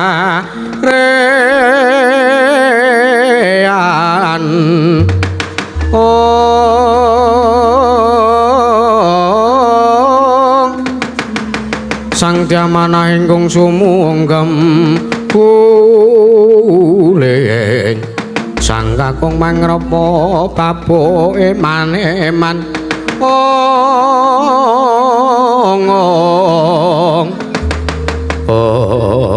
dereng atus paripun ingkang sami mbal wacana kasaru geger jaba pyangarsa teng ping mriku ananging pisawanipun Sang Jayawara Sembadra miwah Sang Radya Abimanyu karya kaget kang samya mulat.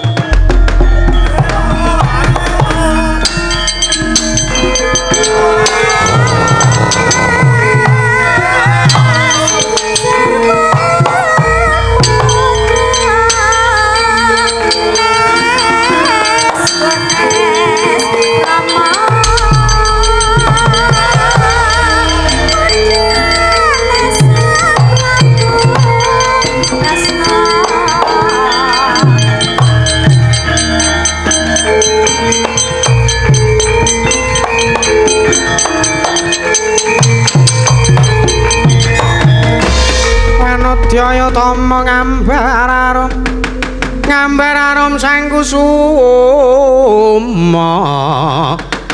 ya talmawur madu branta ing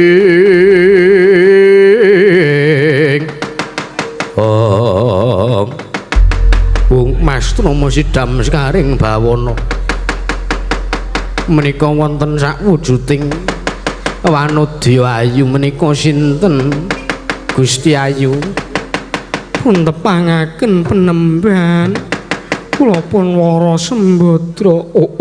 Sang Dyayu Wara Sembadra garwaning Sang Raden Arjuna. Inggih kasinggihan mekaten menika mapan wonten ing pertapan pundi?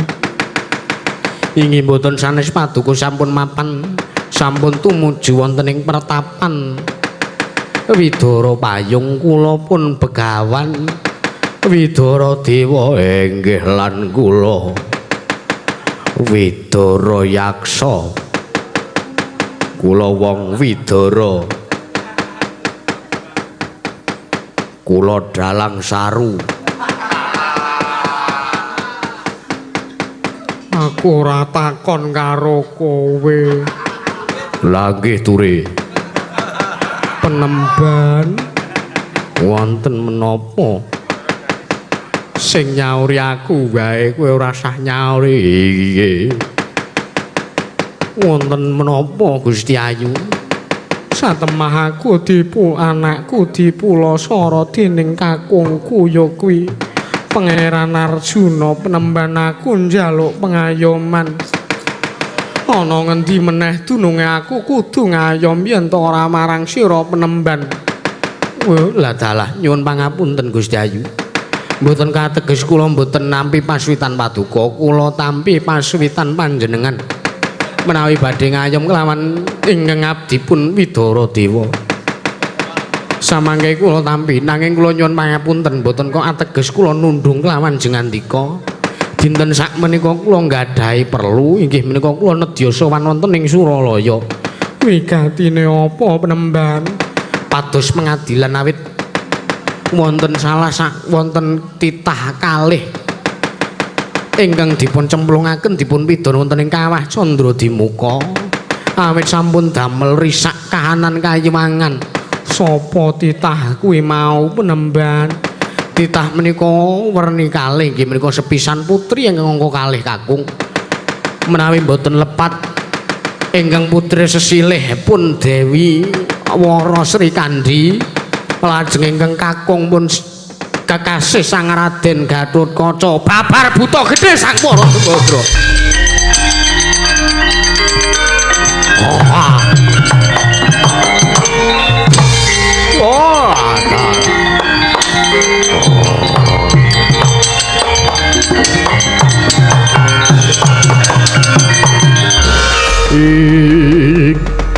Buta Pandhawa tata gati wisaya Indriyaksa Sara Maruta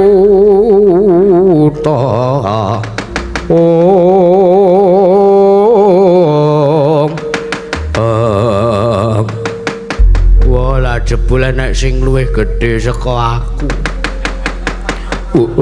ratalah penemban nesu rasaku aku ora trima bareng penemban paring dawuh yen to sing dirangket dening dewa adikku Sri Kandi lan anakku Gatotkaca ratalah dewa ora mbalekke adikku lan anakku Gatotkaca obrak-abrik sungsang bawur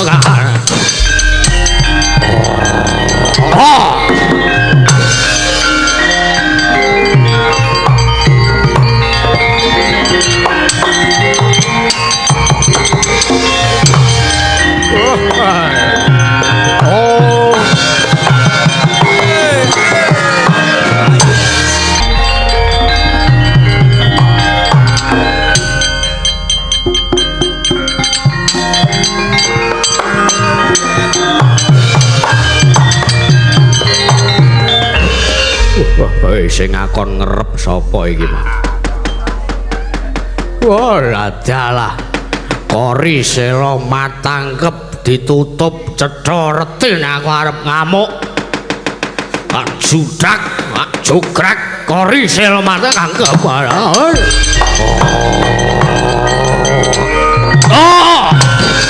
yo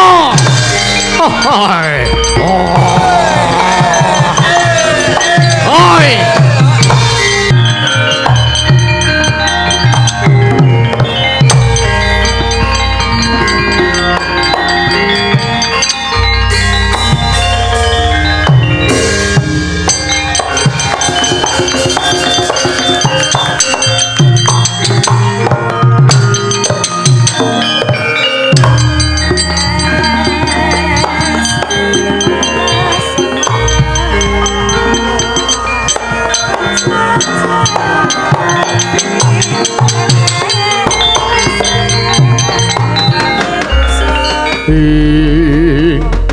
yana dewa ya nuntuna wong aprang jas padha sarsaran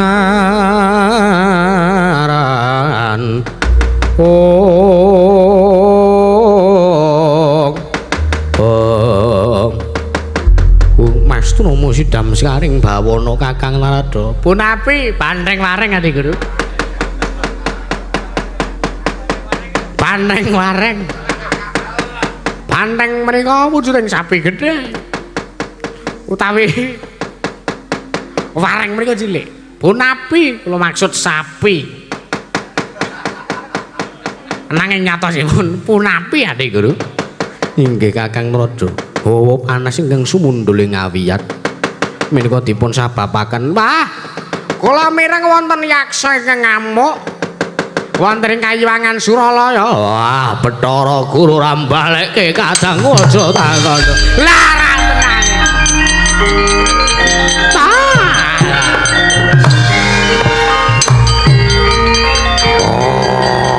Oh.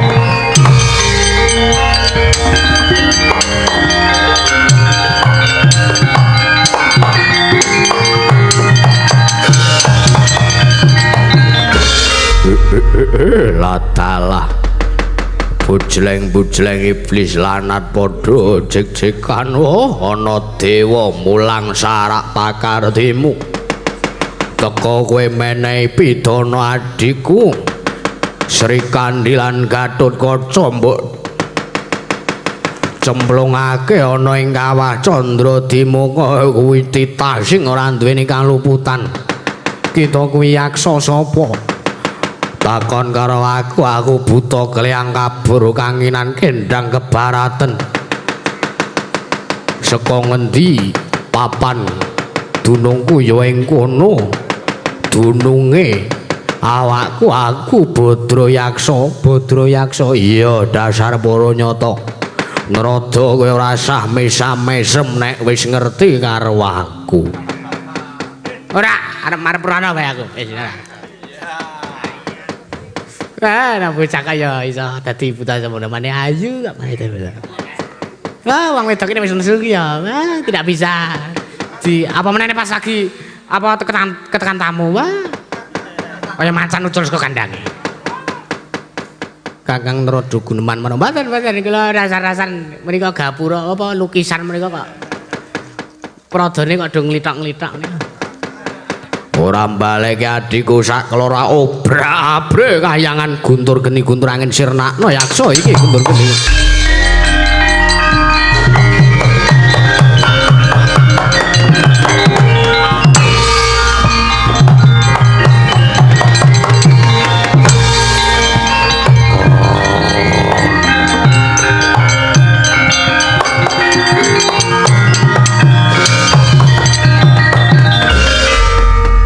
Pripun? Tumama mboten. Babar pisan mboten tumama Kakang. Ah, nggih napa aku bilang. Pun. Mangsul kemawon, pun mangkundur kemawon, balik kemawon ganti gajah listrik kandi. Mengki nek jenengan kula cak belajar bahasa Indonesia. Inggih Kakang nyuwun pangapunten. Badra Yaksa iki kadang kita sak keloron kula balekake Badra Yaksa.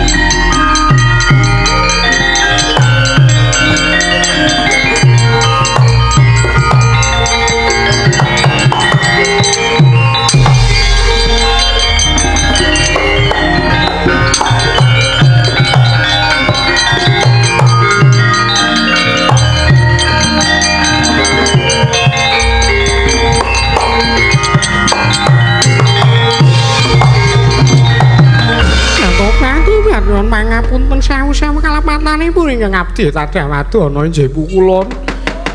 Ya para Sri Kandi gandeng kita lan Gatotkaca mboyan duweni dedusan lan mboyan duweni kaluputan. Jeneng kita lan Gatotkaca kulon keparingake supaya bali mring Madyapada. Nyuwun pamit madal masilan pukulun. Ya sing ati-ati. Wah, Bathara Guru aku njaluk pamit. Nggawa kadangku sak kloron bali mring Madyapada. Oh.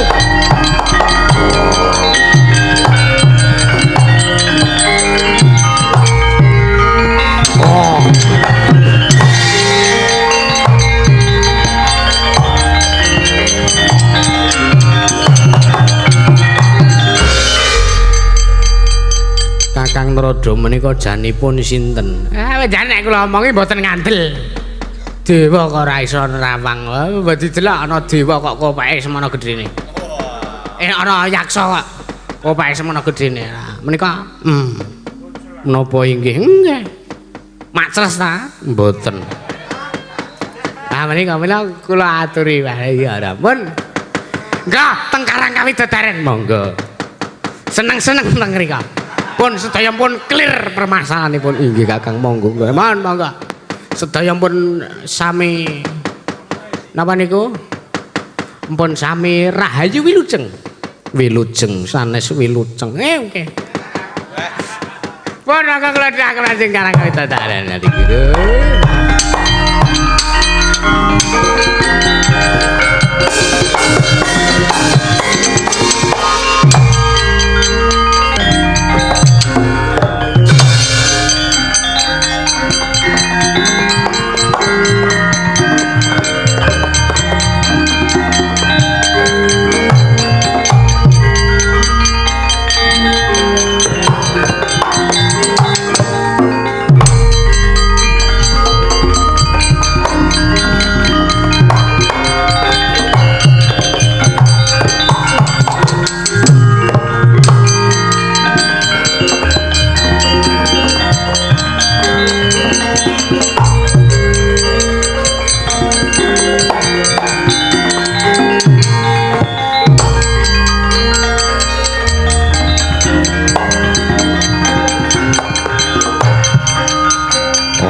Mara Arjuna semuanya kang kamanungsan kasrupan tingkaing mungso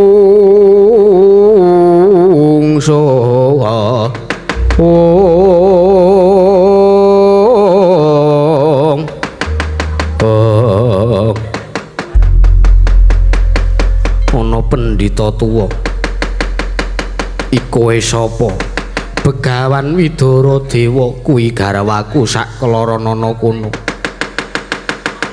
garwaku sak kloronana kono inggih Raden Pancenestu sak gendakan menika garwa paduka pun Rekyan Mara Sembadra kaliyan Wara Sri Kandi suwita marang ngersaning Begawan Widara Dewa ayo diajeng garwaning pun Kakang Yayi Sembadra lan Yayi Sri Kandi ayo ndak kantri bali mring satriyan Madukara wegah aku wis segah dadi bojone Janaka syukur sisan mesti ngarah aku duwe bojo anarkis bantu kula iki sampun mboten purun malih dipun dhawuh kalian Raden Arjuna moh gelo ana wong wedok di tapuk sak geleme dhewe bantu bet ayo Abimanyu ayo bali kula wonten mriki kemawon Rama oh la taala kuwi dirungokke Arjuna kowe buta menengoh aku wis wegah melu bojo bagus ning nglarani ati nglarani awak nom nglarani mending karo sing tuwa ning marai seneng ora yo ngono to Penemban inggih Gusti Ayu aja Gusti Ayu mbok diajeng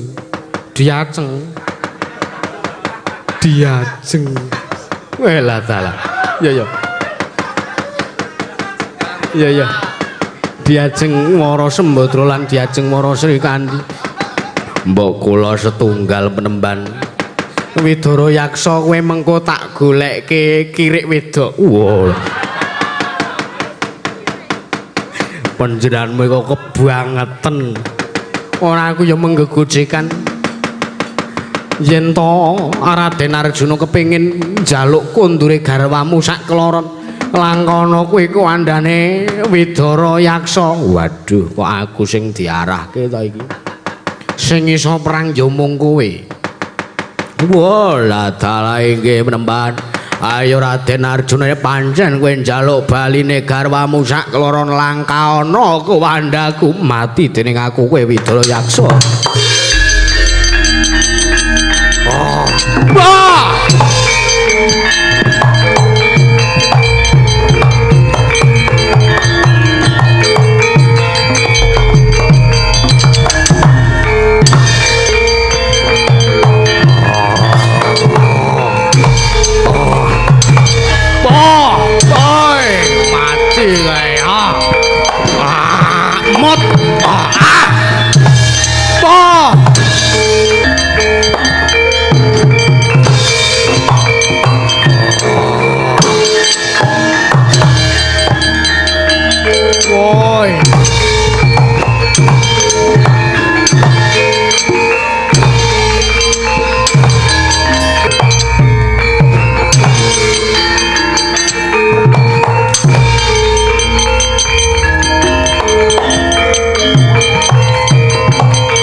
Pangapunten Kakang Mas iya teko kowe tega karo aku panjenengan sing tega kali Abimanyu percaya kok Begawan Durna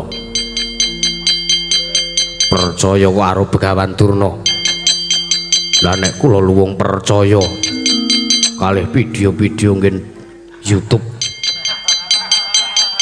sing adu kasekten niku percaya kok Durna kan arek ngantemi Durna ning kono kae Durna wis tak rantai tak taleni wit wis tak pakani apa kae Royal Canin pakan kucing Durna wonten pundi? Ning wit kae. Mati dari aku. Setyaki, aja. Mati dari aku.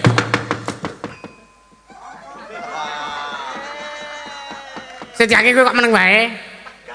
Setyaki aja manteng ngono kuwi ta. Setyaki kowe aja manteng ngono kuwi ya. Aku wedi.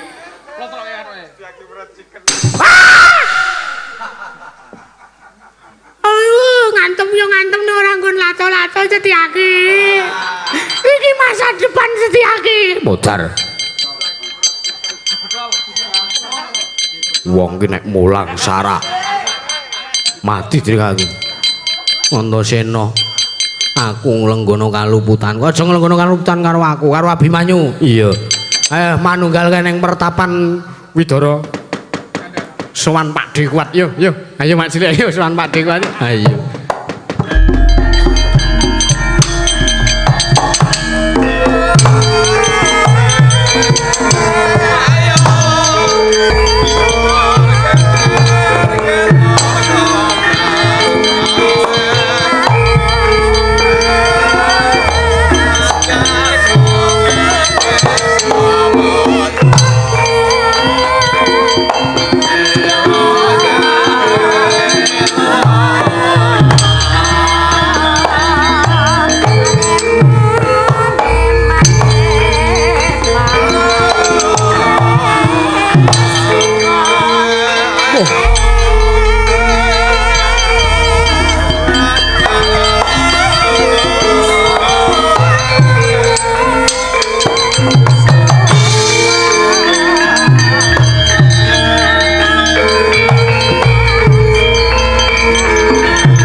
Kresna sinayang manglung Mintonaken triwikramandira kanggo mitiraning asta.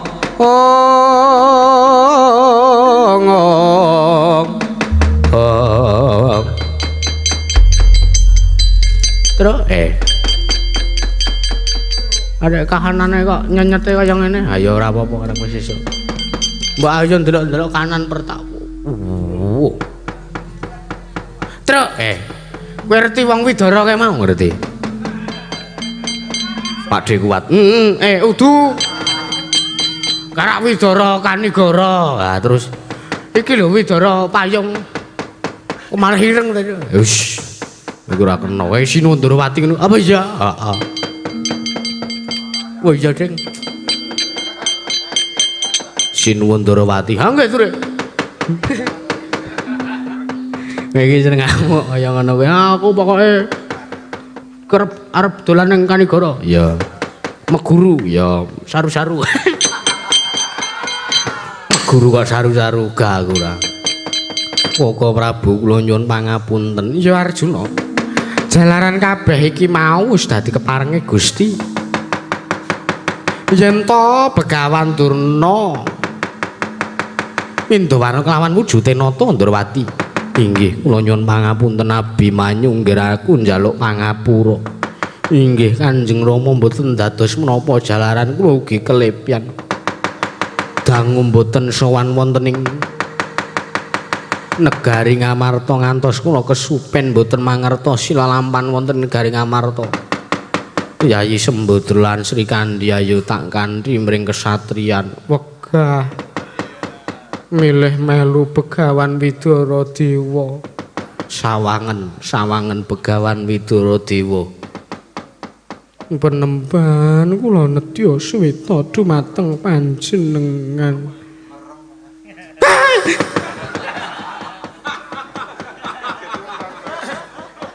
Ngopo kok bengok? Kula kaget. Kok malih dados cemeng. Sembadra ora. Wis kabeh lakon iki mbok menawa pancen kudu kaya mangkene lakone. Petro, nun. Rene Petro. Nggih. Kan enten apa sih, Nun?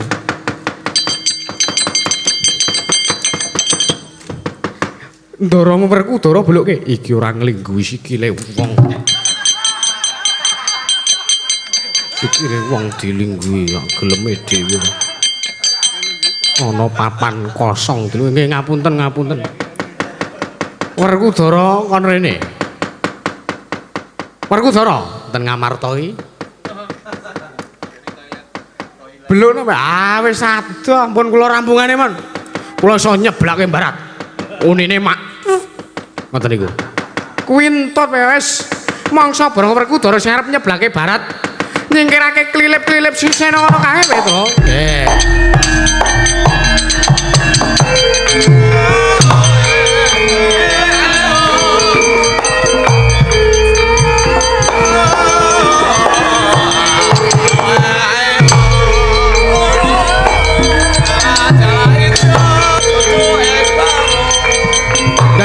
Ya.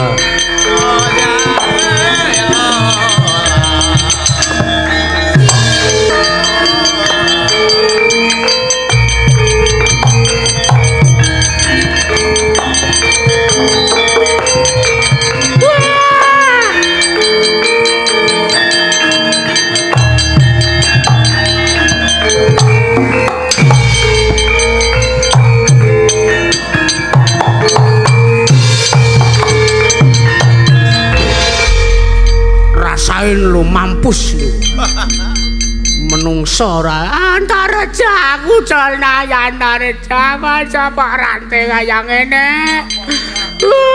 aku lara kabeh Antareja pun dicolke mawon niku napa diposting teng Facebook mawon 200 sak kandange ngoten ngawur padake apa ora elek-elek ngene pendhita elek-elek ngene bojone carane anu pendhita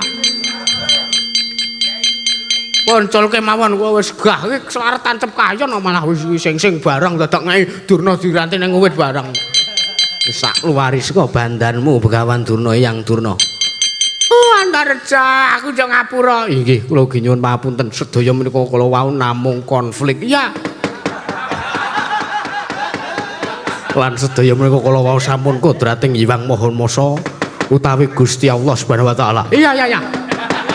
Apa yang bali mring Sokalima ndherekaken ngatos-atos sang warta mbok blimake kentekan bensin. Ya, kowe tau ngerti aku nek kentekan bensin. Wis ya Antareja, aku njaluk pamit. Aku arep ketemu karo bojo. Ngatos-atos alon-alon. Ya Antareja aku njaluk pamit ya.